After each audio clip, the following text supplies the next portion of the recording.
UK wage growth accelerated in the first quarter, suggesting let up in the inflation pressures worrying the Bank of England. Now, average earnings, excluding bonuses, rose 6.7% in the 3 months to March compared with a year earlier. Joining us now is our Bloomberg UK correspondent, Lizzy Burden. So, Lizzy, how have the BOE bets changed? If you look at the labour market, sure, it's softened, but if you look at what we're paying workers, it's still above 7%.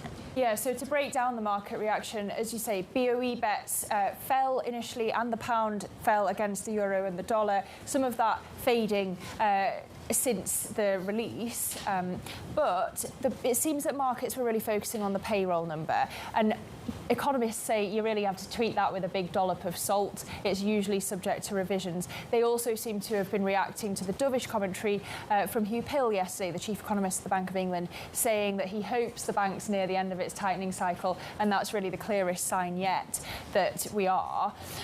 But for economists, the commentary has been slightly different. They focus instead on inactivity falling.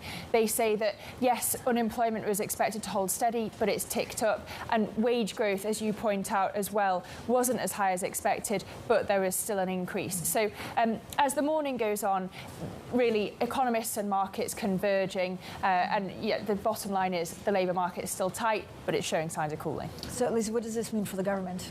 I mean, we know that Rishi Sunak's #1 priority is halving inflation by the end of the year, so any sign that he could make that happen is going to be welcomed. Not, though, that unemployment has ticked up.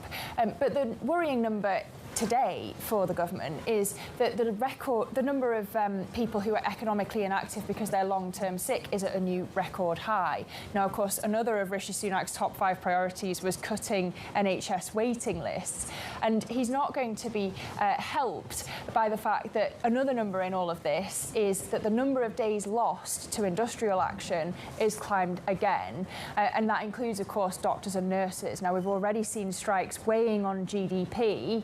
This could be adding to the economic inactivity problem. So they all feed in together, and it really puts pressure on the government to settle those strikes with the unions.